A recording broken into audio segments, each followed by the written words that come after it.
Hi, welcome to Session 3, Part 1. Hopefully these videos have helped you to understand some best practices and also some examples to make coaching easier for you as we move through all of the sessions. It's so much fun to coach, and I know you're gaining a lot of rewards from this. And again, our clients are the most important part of this. So as we talk about Session 3, let's take a look at that collage. One of the things that we want to do is kind of have some aha moments or some discoveries from our clients about their collage and have people share some of their collages, or maybe it's a work in progress still, and that's okay.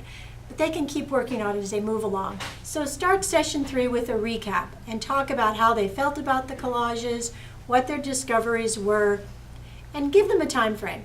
30 seconds. Tell me in 30 seconds about your collage, just to give me some background and ideas and have them share. If they don't want to share, that's okay too. Also talk about their homework that they did the 2 previous times, and if they've gained any knowledge about their homework from their last 2 sessions. It does help them bring back that idea that the homework is important. Again, take attendance, and again reiterate the fact that they should be working on transportation and on childcare if they need it for the graduation. So hopefully they've gotten that taken care of, and that they know that that day is locked in their calendar and they're ready for that day. Okay? So as we look at Session 3, the big part of Session 3 is the master application. You have copies of the application in your toolbox, so make sure you have all of those out. One of the things that I've done with the master application is I have one that's already filled out, and then I have the blank one to model what we're going to do today. We're going to start with a blank slate, and then we're going to move into the finished product. It's so important for our clients to understand that the purpose of us doing this master application is so that they can do all the research, do all of the background that they need to get those important phone numbers, correct spellings of former employers, and also to be able to have all that information in one place. So when they go to fill out a job application, when they're either online or whether in person, they have all the information that they need right in front of them. The worst thing is to go into a job interview or to go apply for a job and not have all those facts right at their fingertips. So it's important for them and for you to emphasize that this is for them to be able to have all of that information right there, so they're not fumbling around, they're not trying to remember somebody's name. This is their chance to pull all of that together and have that information. Even if they don't use everything on the master application, they've still done the work to put it together and have all of that information right at hand. So it's really important for them to do that. Now, a couple of things on the master application that I've worked with clients. One, they need to do the first one in pencil because obviously they're going to be doing some erasing and filling in information. Encourage them to go back tonight to their program or wherever they're living and really fill in all those missing pieces. Send an email to someone, call someone else, get the right phone numbers. There's nothing worse than putting information down on an application that isn't correct. They need to have the correct information. God is in the details, so is an application. If the details aren't right on the application, every job is all about details, because all an employer wants is someone who pays attention to detail. No matter what the job is, everything is about detail and attention to that. So if your master application isn't reflecting that attention to detail, they're probably not going to hire you. One of the things that we know is every time an employer goes through a stack of applications, what's the one thing they want to do? They want to weed them out. They want to get rid of them. Most employers will sit with a stack of applications and go boom, boom, boom. They're looking for keywords. They're looking for different dates. They're looking for jobs that people have had and experience. If they don't find that, boom, they're done. Now, the client may have those, and they just didn't get onto the application. So it's important for them to understand that the way to get into that interview is to have a good, strong job application. So we need to get those things into place. So have them fill it out, first of all, in pencil, and then fill one out in pen that is with all of the completed information, no spelling errors, nothing that could reflect a lack of attention to detail, and make sure that you help them go through that. So one of the things that we want to do is, again, work in those small groups and really help facilitate that idea. And even if you can help them find phone numbers by going online on your phone or whatever it is that you can do to get that information, get that on that application to help them. So that's part of that master application. The one thing that we want to encourage our clients to do on the applications, because there's many different kinds of application, the one that we're giving them is just one example. Now, they may think that this is the ultimate application, and everywhere they go, they're going to see the same one. Well, that's not true. What they're going to see is a different form of that, and so they're going to need to be prepared. So what we say to the clients is this: follow all the directions on the application. First of all, and fill it all in. Don't leave a lot of blanks. If there's something that's not applicable, put an N/A. So make sure that they know that they've read it, but that's not applicable to them. So they just don't, the employer doesn't think that they've just left it blank. The other thing is I usually tell clients is read that application all the way through before you start to fill it out. So say you've gone to Starbucks and they've asked you to fill out an application. Go sit somewhere quiet. It's not a race. They're not seeing how quickly you can do it. The main thing is have your master application with you that's already filled out so you have access to all those dates and people's names and job history. And then very slowly read all the directions all the way through. Look at the whole application first, see what it is you need to fill out, then go back to the beginning and in your best handwriting, fill out that application. Now, when you're finished with that, the most important thing you can do is go back and reread, revisit, and review. So you're going to go back and reread and make sure that you filled everything out correctly. You're going to review that there's no spelling errors and that everything looks neat, and then just revisit it again to make sure before you hand it back to that person. Because once you hand it in, it's like dropping a letter in the mailbox. You can't get it back. So make sure that they understand this is an important reflection of who they are. That application is the first thing employers are going to look at before they even come in for that interview. And the goal is to get to that interview because then you can wow them with your great skills and experience. So make sure you read it all the way through. Bring a completed app with you. Carry a pen. Always have a pen with you. Never go anywhere without a pen, preferably black or blue. Not any fancy colors or pink or any of those purple colors. Make sure it's a black or blue pen that looks the most professional, and you want to convey a level of professionalism there. So the other thing, make sure you sign it. We've had a lot of people go through and they don't sign it.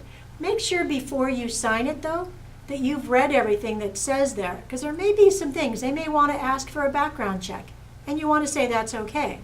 But make sure that you're reading that and completing every part of that detail so you look and it shows that you've paid attention to that.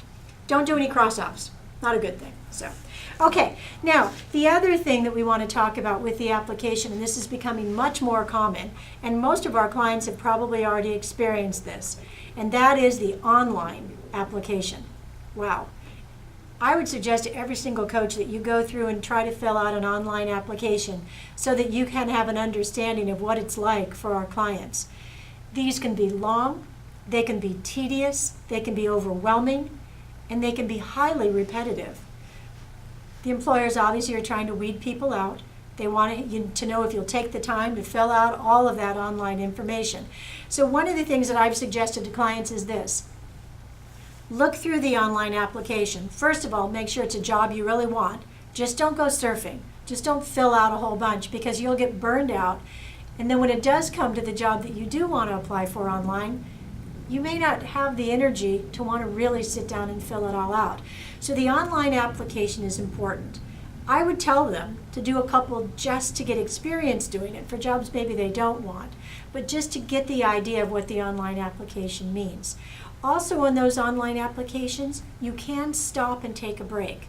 So I really encourage that. Tell them to do part of it, take a break, go walk around the block, go take a break outside, do whatever they need to do, and then come back and keep going. Or save it for another time, maybe later on in the afternoon or the next day even, because so many of them are so long and really tedious. So the online application is probably the one that most of them will encounter.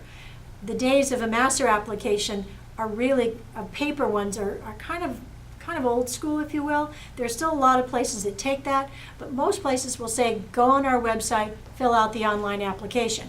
Now that said, they still need their master application filled out because they still need access to all that important and valuable information that's on the master app, okay? So with that online, really make sure that they understand that. Now, there's a couple of questions on the applications, and let's talk a little bit about those. One, most of the applications will have something that says reason for leaving previous jobs, or there may be gaps in your job history. So you need to deal with that, and the clients need to understand that they can't just leave that blank. So reason for leaving could be termination. They can put that down there, and they can certainly explain that in the job interview.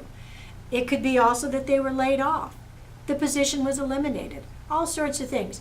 The main thing on this application is once you sign it, you are signing the fact that everything on there is true. You must reinforce to the clients that every time they fill out a job application, they have got to be truthful. They cannot lie. I had a client that I was working with in one of the sessions a couple of years ago. She was so excited she'd gotten a job at Albertsons as a bagger. She did such a great job, they moved her up to cashier training. In the meantime, they did the background check. When they did the background check, they realized she had lied on the application and that she had a felony. What'd they do?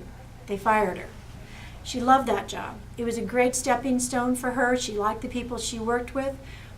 But you can understand from an employer's perspective and point of view, she lied on the application. What else is she going to lie about? So right there, her trustworthiness was gone, and you can't get that back. So make sure, again, you reinforce to the clients that they must be honest and truthful on this application. So in talking about that with the felonies, they have to acknowledge that they have a felony.